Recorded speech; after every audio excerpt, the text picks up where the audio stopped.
ಇದು ನಮ್ಮ ಸಾಲಿಗ್ರಾಮ. ಕುಂದಾಪುರದಿಂದ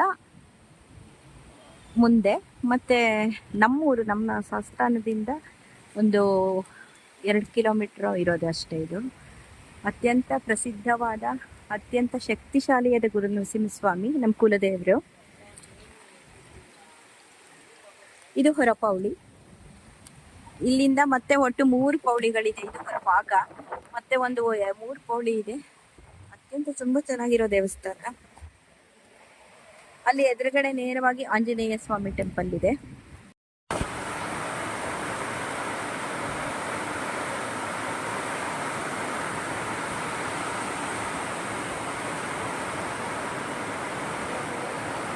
ಗುರುನರಸಿಂಹ ಸ್ವಾಮಿ ದೇವಸ್ಥಾನ ನಮ್ಮ ಕುಲದೇವರು, ನಮ್ಮ ಸಾಲಿಗ್ರಾಮದ್ದು ಬಂದಿರೋದು. ಈಗ ಕಯಾಕಿಂಗ್ ಹೋಗೋಣ ಅಂತ ಹೊರಟಿದ್ವಿ, ಆದ್ರೆ ಬಹಳ ಅಂದ್ರೆ ಬಹಳ ಮಳೆ ಬರ್ತಾ ಇದೆ. ದಕ್ಷಿಣ ಕನ್ನಡದ ಮಳೆನ ನೋಡೋದೇ ಒಂದು ಆನಂದ. ಆ ಮಳೆಯ ರಭಸ, ಆ ಮಳೆಯ ಶಬ್ದ.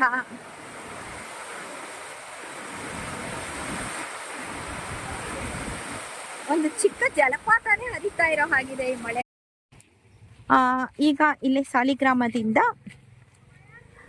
ಒಂದು ಅರ್ಧ 2 ಕಿಲೋಮೀಟರ್ಸ್ ಅಷ್ಟೇ. ನಮ್ಮ ಸಮುದ್ರದ ಹಿನ್ನೀರು, ಸೀದು ಬ್ಯಾಕ್ ವಾಟರ್. ಇಲ್ಲಿ ಕಯಾಕಿಂಗ್ ಬಂದಿದ್ದೀವಿ. ಈ ಮಳೆಗೂ, ಈ ನಮ್ಮ ದಕ್ಷಿಣ ಕನ್ನಡದ ಪ್ರಕೃತಿಗೂ, ಈ ಕುಂದಾಪುರದ ನಮ್ಮ ಹವಕ್ಕೂ ಸ್ವರ್ಗ ಎಲ್ಲಿ ಅಂದರೆ ಇದೇನೆ, ಭೂಮಿ ಮೇಲೆ.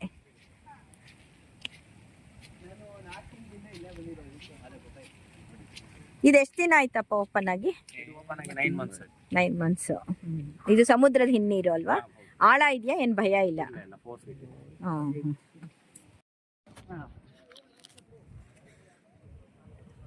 ನೋಡಿ, ತುಂಬಾ ಅಂದ್ರೆ ತುಂಬಾ ಚೆನ್ನಾಗಿದೆ, ಸ್ವರ್ಗದ ಹಾಗೆ. ಮ್ಯಾಂಗ್ರೋವ್ ಇದ್ರದ್ದು ಫುಲ್ಲು ಬ್ಯಾಕ್ ವಾಟರ್. ಏನಾರು ಇನ್ನೊಂದ್ ಸ್ವಲ್ಪ ಡೀಟೇಲ್ಸ್ ಇದ್ರೆ ಹೇಳಪ್ಪ.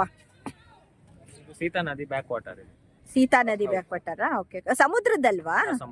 ಸಮುದ್ರದ್ದು. ಎಷ್ಟು ಅಡಿ ಇದೆ ಆಳ?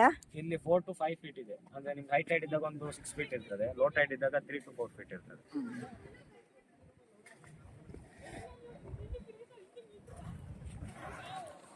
ನಾವೀಗಿನ್ನು ಮಾರ್ಚಲ್ಲಿ ಈಗ ಫೋಟೋ ಸೆಷನ್ಗೆ ಬಂದ್ವಿ. ಇಲ್ಲಿ ನಾವು ಮಕ್ಕಳನ್ನ ಕಯಾಕಿಂಗ್ ಕಳಿಸ್ದೆ. ನನಗೆ ಸ್ವಲ್ಪ ನೀರು ಅಂದರೆ ಭಯಾನೇ. ನಾನು ಸ್ವಲ್ಪ ನೀರು ಆಟ ಆಡೋದಕ್ಕೆಲ್ಲ ಎನ್ಕರೇಜ್ ಮಾಡೋದು ಕಮ್ಮಿನೇ.